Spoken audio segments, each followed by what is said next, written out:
السلام علیکم محترم ناظرین، بسم اللہ الرحمن الرحیم۔ شروع اللہ کے نام سے جو بڑا مہربان نہایت کرم کرنے والا ہے۔ آج ہم آپ کو ایک ایسے راز کی طرف لے چلیں گے جو ہر مسلمان کا سب سے بڑا خواب ہے، وہ ہے جنت۔ جنت ایک ایسی جگہ ہے جس کا ذکر قرآن میں نہیں بلکہ ہر نبی کی زندگی میں ملتا ہے۔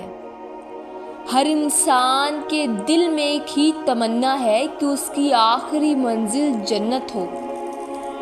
لیکن کیا آپ جانتے ہیں کہ جنت کے 8 دروازے ہیں؟ کسی خاص شخص، عمل، کسی خاص صفات کے لیے ہیں، اور ان دروازوں کے نام، ان کی اہمیت اور ان سے جڑے ہوئے واقعات سن کر آپ کا دل رو اٹھے گا۔ آپ سے گزارش ہے کہ ویڈیو کو مکمل دیکھیے، آپ کا جذبہ بڑھ جائے گا تاکہ ہم سب اپنے اپنے دروازوں کی طرف راستہ بنائیں۔ سورہ البقرہ، سورہ محمد اور سورہ الرحمن سے آیتیں۔ حدیث شریف میں آتا ہے کہ جنت کی چابی لا الہ الا اللہ ہے، اور پہلا دروازہ ہے باب الصلاۃ، یعنی نماز والوں کا دروازہ۔ یہ دروازہ نور سے چمک رہا ہوگا، اس کی دونوں طرف سے فرشتے صف میں ہوں گے۔ ہر فرشتہ اپنی آنکھوں میں عزت کا پیغام لیے کھڑا ہوگا۔ اس میں سے وہ لوگ گزریں گے جو دنیا میں نمازوں میں سکون پاتے، جو فجر کی سردی میں اٹھ کر اللہ تعالیٰ کی طرف دوڑ کر جاتے، کام میں مصروفیات کے باوجود اپنی نماز نہیں چھوڑتے تھے۔ حضرت بلال رضی اللہ تعالیٰ عنہ جب انہوں نے کہا کہ اے بلال، اذان دو، دل کو سکون چاہیے، جب نبی کریم صلی اللہ علیہ وآلہ وسلم کی وفات ہوئی تو ان کے ہونٹوں سے اذان کا بول نہیں نکل پایا۔ اسے وفادار نمازی جنت انہیں اپنی باہوں میں لے لے گی۔ نمبر 2 پر آتا ہے باب الجہاد، یعنی جہاد کرنے والوں کا دروازہ۔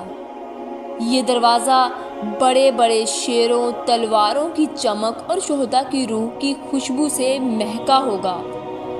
آسمان تک جوش بھرپور آواز ہوگی کہ مرحبا،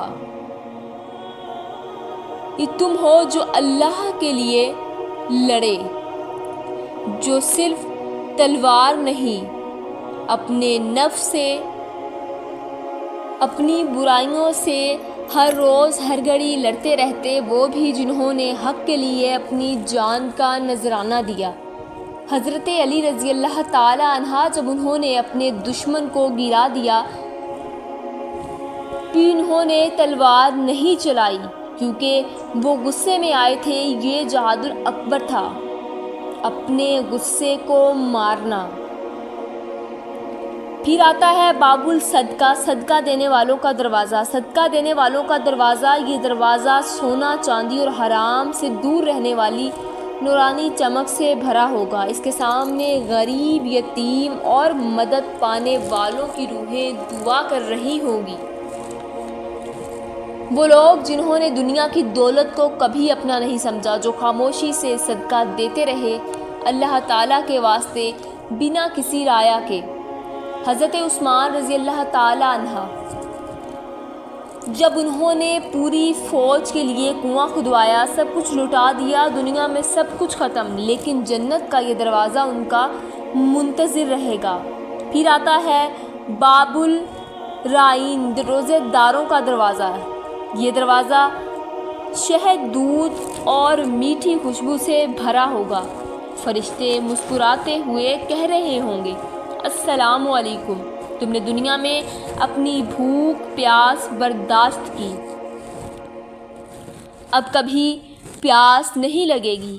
وہ سب روزے دار جو صرف کھانے پینے کو نہیں روکے بلکہ دل کو بھی ہر غلط کام سے روکے رہے۔ جنت میں ایک دروازہ ہے جسے ریان کہتے ہیں، صرف روزہ رکھنے والے ہی اس میں داخل ہوں گے۔ پھر 5ویں نمبر پر آتا ہے باب الحج، یعنی حج کرنے والوں کا دروازہ۔ یہ کیسا ہوگا؟ یہ دروازہ خانہ کعبہ کی روحانی روشنی سے چمک رہا ہوگا۔ اس کی دیواروں پر تلبیہ کی صدائیں، لبیک اللہم لبیک۔ وہ لوگ جن کے دل میں حج کا جذبہ تھا، جنہوں نے اپنے مال اور جسم کو سب کچھ اللہ کی طرف سفر میں لگا دیا۔ حضرت ابراہیم علیہ السلام کا واقعہ، جب انہوں نے اپنے بیٹے کو قربانی کے لیے تیار کر دیا، اس واقعے کی روح حج میں بسی ہے۔ پھر آتا ہے 6 نمبر پر باب الکاظمین الغیظ، غصہ پینے والوں کا دروازہ۔ یہ دروازہ سکون، روحانی اور ٹھنڈک سے بھرا ہوگا۔